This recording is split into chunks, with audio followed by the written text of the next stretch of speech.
好，我是乔玉。这一支影片就是算是比较闲聊一点，我想跟大家分享一下，就是关于我自己是怎么样看待我们洗衣机清洗跟冷气机清洗这个产业。那就是以我自己个人的案例，然后来跟大家分享一下。那我先生的话，就我们老板，他怎么想的那个不重要，因为他是被我拉着进来一起做的，所以我觉得就以我个人的观点，我可以跟大家聊一下。大家如果有兴趣的话，就继续看下去吧。接触这个行业就是反正很神奇，就十几年前那时候就是都是 FB 当道嘛，它的那个整个演算法很强，我也不知道为什么，总之我就看到我一个朋友，真的就是我的朋友，然后他就自己 DIY 拆了一台洗衣机，然后就在他 FB 版面上面，然后就被我看到。他是我以前的同事，那是我好朋友的男朋友，他们都在同一间公司。跟他没有到非常非常熟，但是就是知道他，然后他就自己拆了一台，我就觉得哇，好酷哦！原来这个世界上有这个行业，然后就只是看到而已，也没有多想，就觉得很特别，然后就让我有一点印象深刻这样。然后后来就被大数据就抓到了，我可能就对这个东西有兴趣吧，因为我在它的页面停留的比较久一点。就以前我们学的那间公司，它有在打广告嘛，然后就被推播到，就找到我。然后就把他的广告影片推播到我这边来了。我已经忘记那个影片内容是什么了，总之我就觉得哇，原来真的有这个行业，然后我就去了，我就自己一个人去坐高铁去台中乌日，他们公司就在那附近而已，好像是他们来接我吧，我忘记了。总之我就进了这一行了。为什么那时候我会想要做这个工作？其实主因，首先我本来就是一个不会想太多的人，我不会去。我想要做一件事情，我不会去顾虑很多，说，这个做不起来会怎么样啊？然后那个，别人是怎么看我的啊？会不会很丢脸啊什么的，或者是会不会很辛苦啊？这个其实我都没有想，我那时候完全没有想过这些的所有问题，完全没有想，就只是刚好，好像可以哦。然后我没有带着任何第二个负面想法，然后说，哦，好啊，那我就付钱了，就这样子。然后就刚好嘛，我说过，刚好我那时候男朋友他也在想要转换工作，他就来跟我就一起做这个工作。啊，我必须讲，真的是还好有他，还好有他跟我一起做，不然我就不知道现在在干嘛了。可能现在还在哪一间公司在那边每天不开心的上班吧，我也不知道。所以这还好有他跟着我，因为他做事就是很细腻，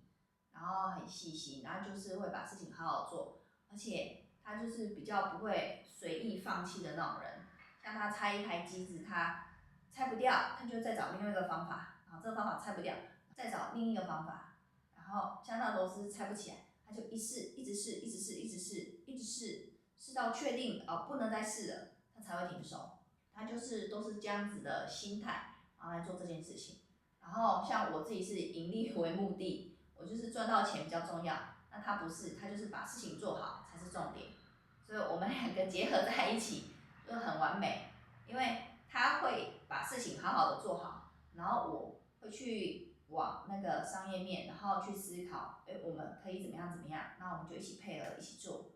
所以可以就是做的比较稳，然后又可以赚得到钱，就这样子。所以其实我会强烈建议，如果想要做这个行业的，最好是两个人一起啦。两个人一起的话，你们会有不一样的想法，不一样的火花拿出来讨论，那可以有碰撞一下，可以做得更好，然后两个互相互补啊，或者是让事情做得更好的方向去走，然后也可以互相分摊，不管你是工作量或者是你的很多其他的东西，对啊，可以的话，那其实会讲回到我原本的经历吧。我自己本身的经历就是一个普通到不行的一个普通人，就这样。然后就是在不同的公司，然后轮回兜转。我之前五专，高雄念完五专，然后又去台南念了3年的2技，然后那是念夜间部，那早上就有打一些零工，在不一样的公司上班。然后以前不懂，其实也没有人教你，你也不知道说，你应该工作就是要有什么样的态度什么的，什么都不懂。就只是傻傻做，可是你做又没有做得很好，所以你就没有做出成就感，没有做出兴趣，然后就觉得每天好无聊，很无聊这样子，薪水又很少。我以前工作从最开始第一份工作是17000，然后再18000，然后再22000、23000、24000，好不容易到24000，你会觉得好像比较稳定哦，结果就开始变无薪假，那时候景气不好，然后就无薪假，一个礼拜只上班4天，然后你的薪水又被砍了好几千，好像又变回到2万块之类的，就很惨，你就觉得为什么要这样，然后也不知道自己要干嘛。那后来就那个公司的一个同事，他的女朋友，他就在免税店工作，然后他就跟他讲，然后我们那时候很无聊，因为都没工作做，在公司都没工作做，那时候公司已经对我们非常非常好了，都没有把我们裁掉，那所以我们有很多闲暇的时间，就那边聚在一起，一堆年轻人聚在一起拉比赛，然后他就跟我们讲他女朋友在那边怎样怎样，然后他那边有点辛苦，可是赚得到钱，可是他还跟我讲说，你不要去应征晚上的，很累很累，因为他就是做晚上的。然后我想说，好啊，因为我就是想赚钱啊，都赚不到钱怎么办呢？就我不想要这样子啊，明明就是大家都是一样1个月的时间，为什么别人可以赚5、6万，为什么我要在这边赚不到2万块的薪水？我就很不开心，然后我就丢履历，然后我那时候丢履历是很疯狂的丢，不太可能会丢一封他就回吧。然后我也没有什么资历，什么鬼都没有，反正就能丢就丢。然后我是一天丢一封，每天丢，然后我不知道我丢了多久，好像不知道是1个礼拜还是2个礼拜吧。然后他们终于回信，他们公司终于回信，然后叫我去面试。对，然后我就去面试了。然后他们最缺的是晚班，我就不管了，我都填了。但是只要你有填晚班，他就不会让你上早班。因为那时候的晚班非常非常变态，他后来有改了，他的晚班是不是晚上，下午5点开始上到晚上11点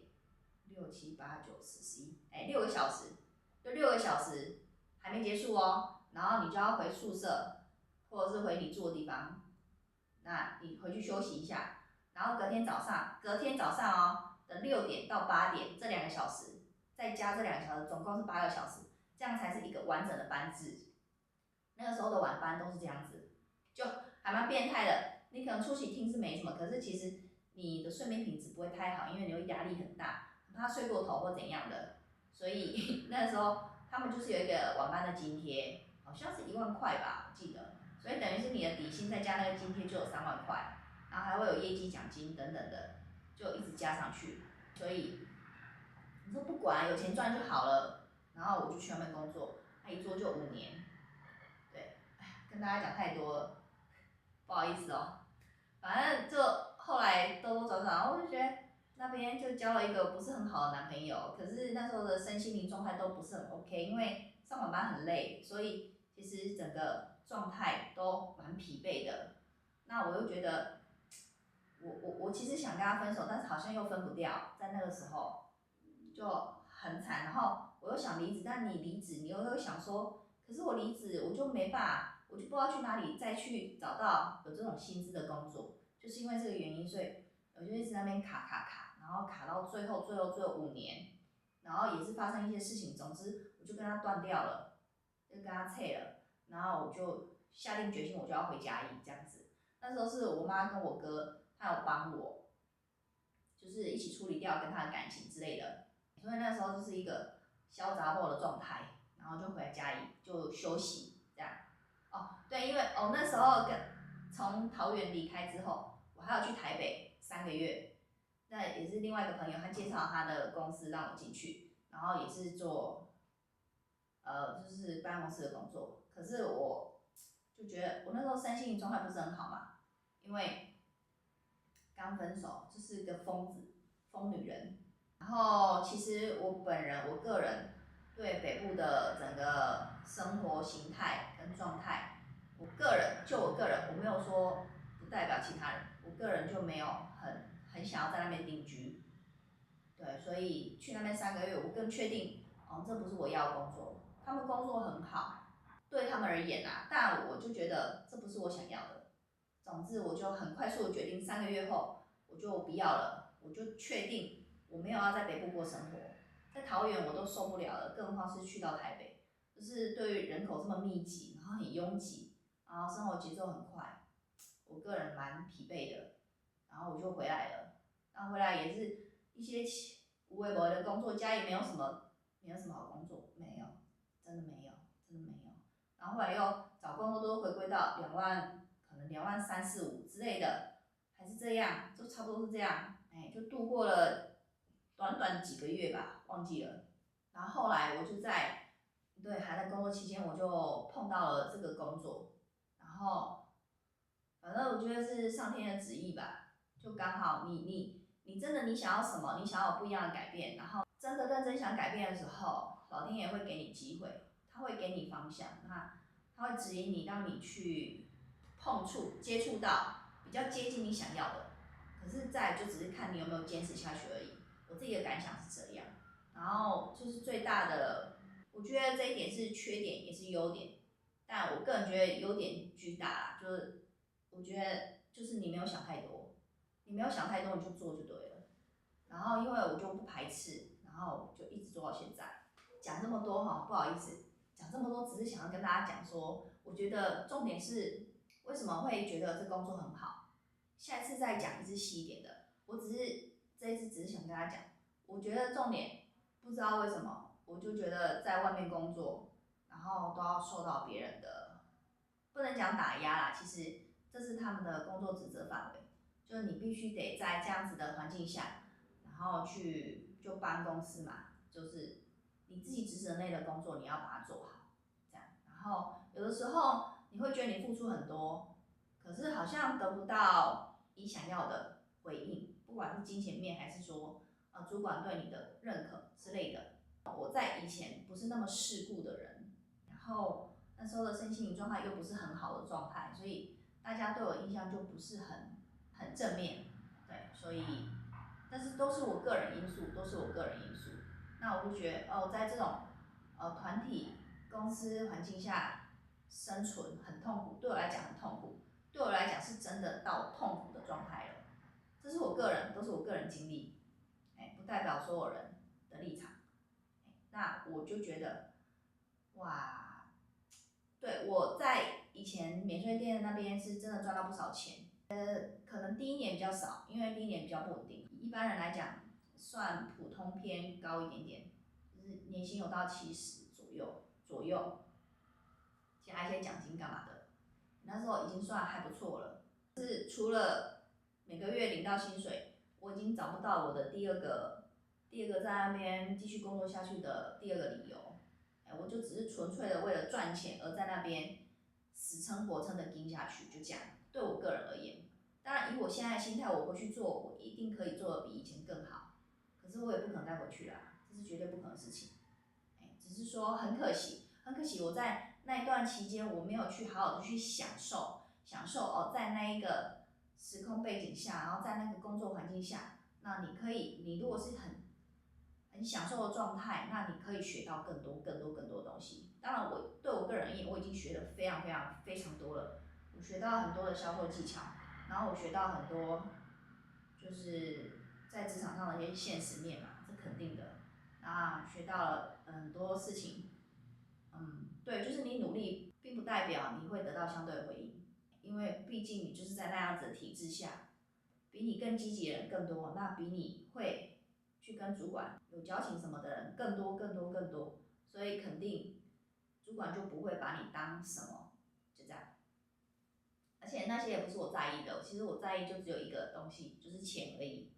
所以只要让我领不到钱，我就会超级无敌不爽。我就是这么的激进，我就是这么浮夸，就是北部的环境。我到目前为止到现在，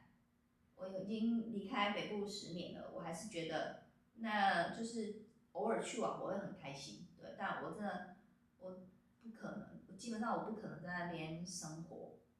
对我个人而言，就算了，我就是喜欢这种比较云淡风轻的这种生活环境。对，对我来讲是这样，因为我们以前在那里，以前在那环境，我是卖那个香水保养品的，香水保养品跟我现在形象很不搭嘎吧？你一入海关，一定就是第一间店，就是很大间的香水保养品店。我就是在那种地方工作，我就是在那种地方工作。你们可以想象，一进去那个 sales， 进去绝对就是当 sales 啊。他们的形象，你出国看到那些 sales 的形象，尤其是香水仿品，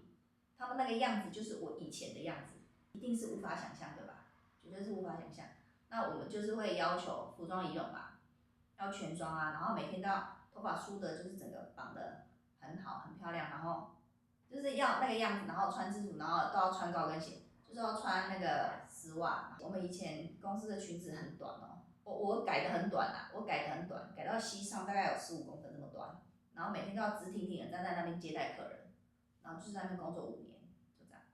我那时候26、7岁到免税店工作，已经算很老了，很老了。他们很多那边的人都是没有念大学，就是高职毕业就去那边工作的，超多的。可是我没有很想要回想过去的那段时间啦，我就只是把我学到的经历，我可以把它留下来的，我把它留下来，其他的都不重要，都不重要。大家不要去带着以前的纠结来过现在的生活，这都不重要。总之我回来，然后接触到这个工作，我就觉得哇，这个工作你自主性很高啊，你全部都是很弹性的啊，而且你有做就有钱，而且很接近我想要的，就是完全就符合我想要的。我就是喜欢我把工作做完，好好的把它做完，结束就结束了，结束我就可以把时间留下来去做我想做的事情。可是以前在职场生活就是你必须把你的时间卖给公司啊，对啊，这个我就觉得好痛苦，好痛苦。而且我就比较追求云淡风轻的生活，我没有想要追求，就是以前的那边的妹啊，就全部都是全副武装，是超级无敌靓丽的，每一个长得都像明星一样，每天就是这个样子啊，化妆全妆，然后头发弄得很漂亮，然后有弄指甲干嘛的，然后每天都在讨论美容的东西，然后讨论男朋友，然后讨论整形，他们聚在一起讨论的都是这些东西，可这些东西我通通都没兴趣，所以就是都在那边听他们讲，大概就是这样。那这是他们要的生活吧？可是那样子的环境跟背景，就不是我要的，不是我要的，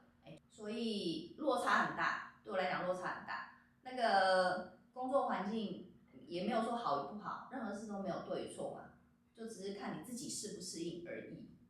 那回归到我现在的状态，就是我觉得对我来讲非常非常自在，非常非常非常的自由。你自己安排工作，然后想做就做，没有正常都会做，正常都会做，那就是安排自己 OK 的时间，那剩下的时间你就可以再去做别的事情。对，所以像这几年下来，我中间又结婚生小孩、带小孩这么多年，对我来讲弹性很大，所以我就觉得还蛮好的，对啊。那关于收入方面，因为这支影片不小心讲太长，我觉得下一次我再跟大家讲，就是完整跟大家解析一下，就是这个产业的收入结构，其实大家可以算得出来啦。反正下次再跟大家聊，就是再跟大家讲细一点，那就是还不错啦，还不错啦，肯定是比我之前在免税店再更好，绝对的嘛。啊，不过那是我们2个人一起做了。好，那我们下次再聊，下次再聊。好，下次影片见，拜拜。